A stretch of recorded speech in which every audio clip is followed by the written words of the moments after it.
তার সাগরেদদের আরো এক কীর্তি ফাঁস হয়েছে। এবার আমরা দেখেছি একের পর এক কীর্তি, একের পর এক ভাইরাল ভিডিও সামনে এসেছে। আর এবার জয়ন্ত সিং এর আরো কীর্তি ফাঁস। জুলুমবাজ জয়ন্তর বিরুদ্ধে সরব অটো চালকরা, দক্ষিণেশ্বর অটো স্ট্যান্ডে জুলুমবাজির অভিযোগ।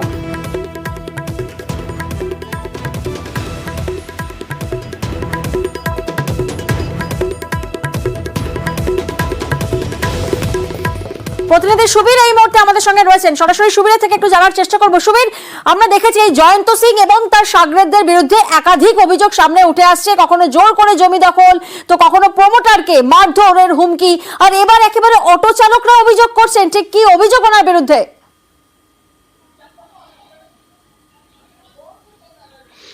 দেখো, দক্ষিণেশ্বর থেকে রথতলা যে রুট, যে অটো রুট, সেই অটো রুটের যারা অটো চালক রয়েছে তাদের উপরে কিন্তু দীর্ঘদিন ধরে এই জয়ন্ত সিং এবং তার সাগরেদ রাহুল গুপ্তা এবং তার সাথে আরেকজন নাম যোগ হয়েছে যার নাম হচ্ছে রঞ্জিত চৌধুরী। এ কিন্তু অটো চালকদের ওপরে অত্যাচার করতো এবং অটো চালকদের হুমকি পর্যন্ত দেওয়া হতো, এমনটাই তারা অভিযোগ করছেন।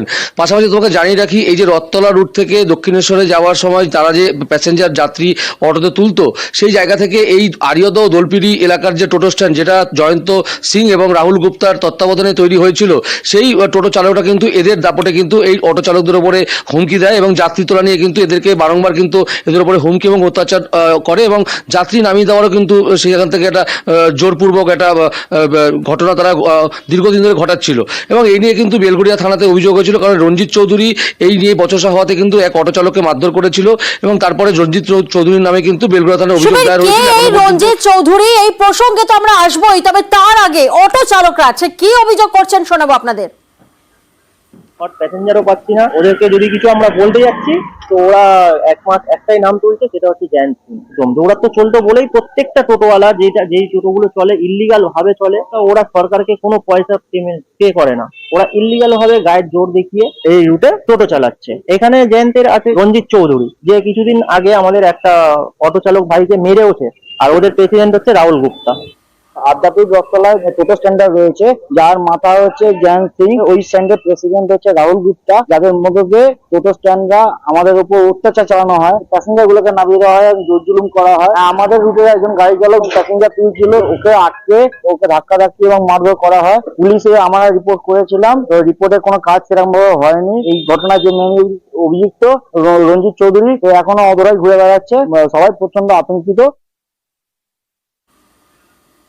রঞ্জিত চৌধুরী জয়ন্ত সিং এর আরেক সাগরেদ রাহুল গুপ্তার নাম তো আগেই সামনে এসেছিল, তবে কে এই রঞ্জিত? কেন রঞ্জিত চৌধুরীর এতটা দাপট? প্রতিনিধি সুবীর আমাদের সঙ্গে রয়েছেন। সুবীর, এই রঞ্জিত চৌধুরীর ব্যাকগ্রাউন্ড সম্পর্কে একটু জানাও, কেন, কিসের জোরে তার এত দাপট?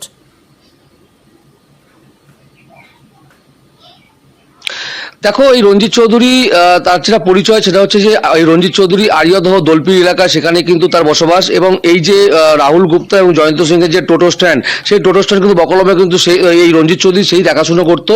এবং তার পাশাপাশি কিন্তু এই দক্ষিণেশ্বরের যে অটো স্ট্যান্ড, এই অটো স্ট্যান্ডে যারা অটো চালক রয়েছেন তাদের উপরে কিন্তু বিভিন্ন সময় বিভিন্ন রকম জবরজুলুম এবং হুমকি, এই সমস্ত ঘটনা কিন্তু বিভিন্ন সময় উঠে এসেছে রঞ্জিত চৌধুরীর নাম। এবং এই জয়ন্ত সিং এবং রাহুল গুপ্তার এই দাপটে কিন্তু মাথায় হাত রয়েছে, সেই কারণে কিন্তু এলাকাতে এরকম দাপাদাপি। এবং জয়ন্ত সিং এর সঙ্গে এতটাই ঘনিষ্ঠ সম্পর্ক যে জয়ন্ত সিং এর ট্যাটু সে তার নিজের হাতেও পর্যন্ত তৈরি করেছে, এমনটাই কিন্তু আমাদের কাছে সেই ছবি এসছে। এবং এই রঞ্জিত চৌধুরীকে যখন আমরা এই অভিযোগ পাওয়ার পরে যখন তার নাম্বারে আমরা ফোন করেছিলাম, সে কিন্তু ফোন না ধরে সে এক আত্মীয় যুবককে তার ফোন ধরিয়ে দিয়েছিল এবং সে কিন্তু আমাদের পরিষ্কার জানিয়েছে যে সে কিন্তু এলাকায় নেই, সে কিন্তু এলাকায় থেকে বাইরে রয়েছে।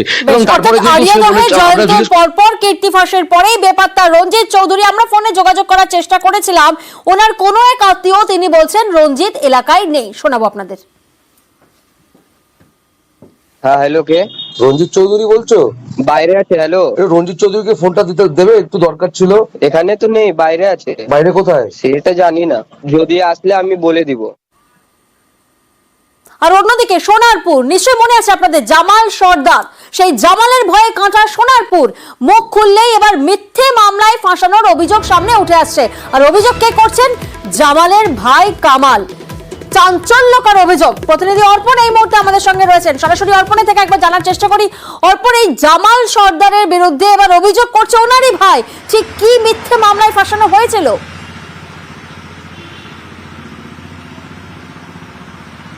দেখো, গুরুতর অভিযোগ, মিথ্যে মামলায় ফাঁসানোর যে গুরুতর অভিযোগ করেছেন কামাল, সেখানে বলা হচ্ছে যে তারই দাদা অর্থাৎ যে জামালের বিরুদ্ধে অভিযোগ করা হচ্ছে তার বিরুদ্ধে তিনি মুখ খুলেছিলেন, বাবাকে মারধর করেছিলেন এবং সেখানে তারপরে তার দাদা তার মুখ খুলেছিলেন, তার বিরুদ্ধে যেমন মামলা করেছেন, ভাই এলাকার মানুষের কাছ থেকে জোর করে টাকা আদায় করছিলেন।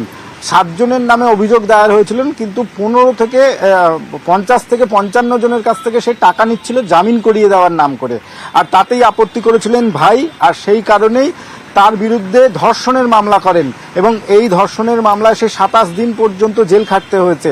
তারপরেও একাধিকবার তাদেরকে হুমকি দেওয়া হতো। এলাকার মানুষজন তার বিরুদ্ধে মুখ খুললেই বিভিন্ন মামলায় তাদেরকে, মিথ্যে মামলায় তাদেরকে ফাঁসানো হতো, এমনটাই অভিযোগ করছেন এই জামালের নিজের ভাই এবং জামালের নিজের দাদা। সেখানেও অভিযোগ করছেন বাবাকে মারধর করেছিল, তাই তিনি প্রতিবাদ করেছিলেন, তার জন্য তাকে ধারালো অস্ত্র দিয়ে কোপ মারা হয়েছিল এবং তারপরে তা বেশ কিছুদিন যাওয়ার পরে তার উপরে অ্যাসিড হামলা পর্যন্ত করা হয়। উভয় পক্ষেই কিন্তু তারা পুলিশি নিষ্ক্রিয়তার অভিযোগ করছেন, কারণ একাধিকবার থানায় বা পঞ্চায়েতে গিয়ে তাদের কোনো লাভ হয়নি। জামাল কোনো দিনের জন্য জামালের বিরুদ্ধে কোনো রকম আইনি প্রক্রিয়া বা আইনি প্রসেস চালু হয়নি। এখানে যেটা গুরুতর অভিযোগ, যে যেখানেই তারা অভিযোগ করতে যাচ্ছেন সেখান থেকেই জামালের নাম বলে দেওয়া হচ্ছে, অর্থাৎ জামালের বিরুদ্ধে যেখানেই অভিযোগ জানানো হয়েছে সে থানা বা এলাকার গ্রাম পঞ্চায়েত অথবা সদস্যের কাছে, সেখানে গেলেও কিন্তু সেই জামালের কাছেই যাওয়ার জন্য নিদান দিচ্ছেন। তাই তারা অবশেষে একের পর এক অভিযোগ করছেন জামালেরই ভাই, চাঞ্চল্যকর সেই অভিযোগ। অন্যদিকে প্রতারিতরা কি বলছেন শোনাবো আপনাদের। ভাই বলে পরিচয় দিতে ওকে ঘৃণা লাগে, যে তার অবৈধ 3 নাম্বার বইয়ের দিয়ে রেপ কেসে 27 দিন জেল খাটায় আমাদের, তাহলে তার ভাই বলে আমাকে সম্পর্ক দিয়ে ঘৃণা লাগে নাকি? বৈধভাবে 2টো আছে, আমার বাড়ির সামনে একটা আছে, তার ভাইটাই কেউ নেই, অনাথ, তার সাথে সংসার করে না। আবার যে মেয়েটা এখন উপস্থিত ওর সঙ্গে আছে তার বাড়িতে ভাড়ায় থেকে তার নিয়ে পালিয়ে বিয়ে করেছে, দ্বিতীয় বউ। আর অবৈধ আরেকটা বউ আছে 3 নম্বর চন্দনেশ্বর। তা আপনাদের সঙ্গে পারিবারিক তো সম্পর্ক ভালো ছিল? কোনো মতেই কোনোদিনই ভালো সম্পর্ক ছিল না। ও প্রথম থেকে এরকম হিংস্র, যেদিন থেকে মুহুরি হাতে কড়ি পড়েছে সেদিন থেকে মানুষকে জ্বালাতন করছে। যে কিছু কিছু পুলিশ ওর হাত আছে মাথায়, সেই পুলিশের দ্বারা থেকে ও কায়েম করে আর ফলস কেস দেয় বলে আমরা ভয়তে পুরো কোণঠাসা। কমজোরি লোক পেলেই তাকে চেপে ধরবে, আর পুলিশের ভয়তে কোনো লোক মুখ খুলতো না, কোনো কথা বলতো না। যদি সদস্যর নামে কেস করে, মেম্বারদের নামে কেস করে, প্রাক্তন প্রধানের নামে কেস করে, প্রাক্তন এমএলএর নামে কেস করে, আমরা কোথাতে বিচারটা নেবো, কোথায় বিচারটা পাবো, কার কাছে দ্বারস্থ হব? ওর বিরুদ্ধে যে যাবে ওর বিরুদ্ধে যে যাবে তার বিরুদ্ধে, মানে তার নামেই কেস। 12:30-1টার দিকে ও শাড়ি বেঁধে পালিয়েছে, মানে শাড়ি ঝুলিয়ে দিয়ে উপর থেকে নিচে না, বাল লাইন থেকে লেবে বাড়ি থেকে পালিয়েছে। ওদিনকেই পালিয়েছে।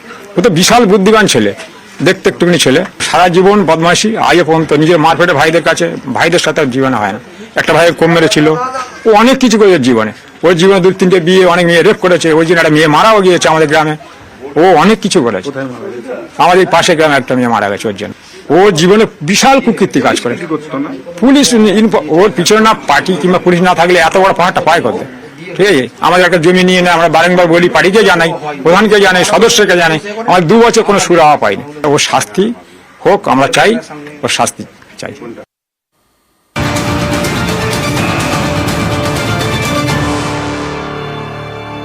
আর জামালের পরে এবার আমরা নজর রাখবো সাদ্দামের দিকে। আপনাদের নিশ্চয়ই মনে আছে কুলতলির কুখ্যাত দুষ্কৃতী সাদ্দাম, যাকে হন্য হয়ে খুঁজ দিয়ে পুলিশ এক সুড়ঙ্গের হদিশ পায়।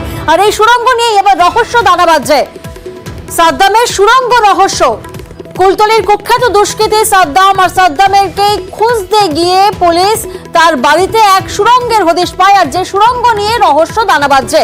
প্রতিনিধি অর্পিতা এই মুহূর্তে আমাদের সঙ্গে রয়েছেন, সরাসরি অর্পিতা থেকে একটু জানার চেষ্টা করি। অর্পিতা, আমরা দেখছি যে জেরায় একের পর এক বয়ান বদল করছে সাদ্দাম সর্দার, কিন্তু কেন?